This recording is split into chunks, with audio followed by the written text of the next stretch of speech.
स्वागत आपका। भारत के और उत्तर प्रदेश के विकास के लिए आप लार्जेस्ट अपोजिशन है, आपका कोई विजन है? हमने तो काम करके दिखाया है।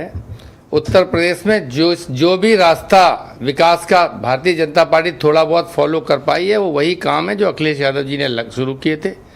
चाहे इंफ्रास्ट्रक्चर का मामला हो, पावर जनरेशन कुछ किया नहीं, बेईमानी, भ्रष्टाचार, अभी बुंदेलखंड टूटा था, अभी गोरखपुर लिंक एक्सप्रेस टूट गया, और प्रधानमंत्री से उद्घाटन करा लेते हैं। इन जो औद्योगिक विकास का विभाग है उसमें जो रिश्वतखोरी के आरोप हैं वो सब आईएएस अधिकारी नहीं पकड़े जा रहे, हत्या कराने वाले आईपीएस नहीं पकड़े जा रहे, आराम से चल रहा है, कुटुंब परिवार चला रहा है। इसलिए थोड़ा बहुत नाराज होके। कुटुंब परिवार ये क्या है? वो सब जानते हैं, आप भी जानते हैं। मैं समय बर्बाद नहीं करना चाहता। अच्छा, मैं बोला कुटुंब परिवार, मैं बोला शुक्ला जी से पूछिएगा, मेरा विषय नहीं है। बहुत सारे सवाल मेरे लिए आ गए हैं तो मुझे बताना पड़ेगा। हाँ प्लीज बोलिए। नेताजी भोले व्यक्ति थे, क्योंकि जिसने अयोध्या में गोली चलाई वो राम मंदिर ट्रस्ट का अध्यक्ष है। कौन था वो आईएएस अधिकारी? पूछिए शुक्ला जी से, उस समय जिसके आदेश से गोली चली थी। तो नेताजी हत्यारे थे, जो गोली के चलाने का आदेश दे रहा था वो तो राम मंदिर ट्रस्ट का अध्यक्ष है। तो नेताजी भोले तो थे ही, जो सारा आरोप अपनी छाती पे ले रहे हैं। और जिसने गोली चलाने का आदेश दिया वो इनके सर पे बैठा है।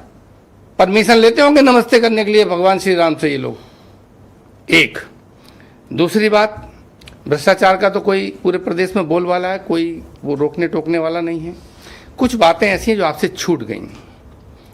हम लोगों ने ये कहा था विजन की बात तो तब करना, पहले जो वादे किए तो उनकी बात तो कर लो। जो आपने किया उस पर क्या किया? आपने जितने वादे किए थे, नोटबंदी, काला धन, विश्वविद्यालय का में आरक्षित पद, आरक्षण, सामाजिक न्याय, अरे भाई नेता विरोधी दल को ने जब ये मुद्दा उठाया कि गोरखपुर में मेरे साथ मेरा अपमान किया गया, आपके दल के लोगों ने मेरा रास्ता रोका, मेरी गाड़ी को पीटा पूर्व प्रोग्राम होने के बाद, तो मुख्यमंत्री ने कहा कि वो तो आप थे इसलिए वापस आ गए, कोई और होता तो उसकी और भी खातिर होती। मुख्यमंत्री ने तो उनको मुर्गा कहा। क्या किया आप? नहीं सुनिए, हम क्या करेंगे, वो तो प्रदेश की जनता मुर्गा कहा। सुनिए, सदन के अंदर बहुमत, भारतीय जनता पार्टी का सदन के अंदर बहुमत है। उस बहुमत में आप हल्ला करके कुछ भी कहलवा लें अपने पीछे विधायक बिठा के, जनता सुनती है। पहली बार किसी मुख्यमंत्री ने सदन के अंदर मारपीट और इंतजाम और उसका धमकी दी। एक दूसरी बात, जब सुरेश खन्ना जी नाम बताने लगे फतेहपुर में आरोपियों के, उनकी जाति, धर्म और पार्टी के आधार पे, मुख्यमंत्री ने कहा कोई जरूरत नहीं नाम बताने की, क्लिपिंग निकाल लीजिए, उनके नाम हैं। मुख्यमंत्री ने क्या जरूरत है? अगर गोमती नगर की घटना में 11 अपराधी में एक यादव होता है तो उसका नाम मुख्यमंत्री सदन में बताते हैं। और यहां अब आते हैं क्वेश्चन। सुनिए, रुक जाइए, मैं पूरी बात सर 10 सेकंड कंप्लीट करो फिर सवाल। हाँ, फिर इसके बाद बात आती है कि जो और बातें आप पूछ रहे हैं, माननीय मंत्री जी ने सवाल किया, सदन के अंदर भी किया, यहां भी किया, तो मैं उनकी राय, इसमें अपनी राय मिला देना चाहता हूं निषाद जी के साथ। हाँ, मिल गए हो क्या? मैं कह रहा हूं, हम सुन लीजिए, गंभीर, मुस्कुराइए मत, गंभीर प्रश्न है ये। पहले ये कहें कि 2001 में हत्या हुई, उस समय उत्तर प्रदेश में राजनाथ सिंह की सरकार थी, दिल्ली में अटल जी की सरकार थी। पहले कहें दोनों सरकारों ने गलत जांच की, उसमें सही जांच नहीं हुई, ये कहें भाजपा की सरकार ने।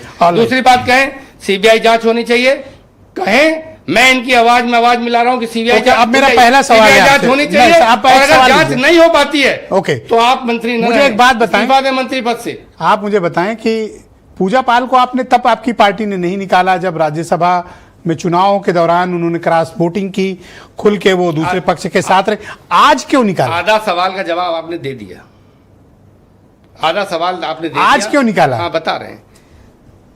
7 लोगों ने मतदान किया था खिलाफ, 3 लोग निकाले गए थे, वो जो बहुत आगे जा चुके हैं, जिनको कहना है कि यही हमारा गहना है, यही हमारी पहचान है, हम भाजपा में सम्मिलित हैं। बाकी लोग ब्लैकमेल हुए, किसी कुछ मुकदमों के कारण, कुछ विवादित जमीनों के कारण, कुछ डर भय के कारण। तो समाजवादी पार्टी ने कहा कि हम पीड़ित, शोषित, वंचित के साथ हैं, भले ही हमारे खिलाफ राजसभा में वोट कर दिया है, कोई बात नहीं, ये मजबूर हैं, लाचार हैं। अभी 3 लोग और हैं, उनको तो नहीं निकाला। पूजा पाल को क्यों निकाला आज? पूजा पाल, अरे जब पूजा पाल ने पहली बात तो पूजा पाल ने सदन में कहा कि योगी जी ने मिट्टी मिला दिया, जबकि अतीक अहमद और उनके भाई की हत्या की थी 2 अपराधियों ने, पुलिस ने तो मारा नहीं। तो पहली बात तो भारतीय जनता पार्टी जो छाती पीट रही है, माने पूजा पाल की बात कि ये बीजेपी की सरकार और मुख्यमंत्री के आदेश पे हत्या की गई है, एक बात।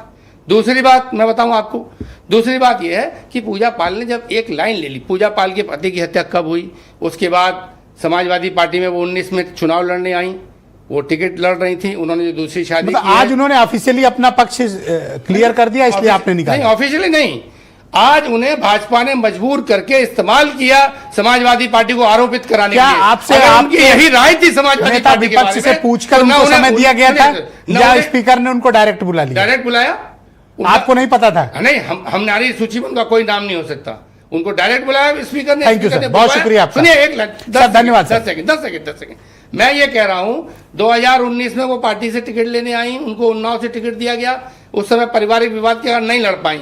2022 में चुनाव लड़ी, क्या उनको Samajwadi party thank you sir, धन्यवाद। के बारे में पता नहीं था? बहुत शुक्रिया। तो ये भाजपा ने मजबूर मनीष होकर तिवारी। बुलवाया, बहुत शुक्रिया, आरोपित कराने के धन्यवाद। लिए, और एक पीड़ित शोषित महिला को इस्तेमाल किया भारतीय जनता पार्टी ने अपने राजनीतिक। तो अभी भी आपकी सहानुभूति लग रही है मुझे? मेरी कोई सहानुभूति नहीं है, लेकिन पीड़ित भाजपा का शोषित- जो खराब चेहरा है वो बताना मेरी मनीष तिवारी जिम्मेदारी को है। लाया जाए सर, उनको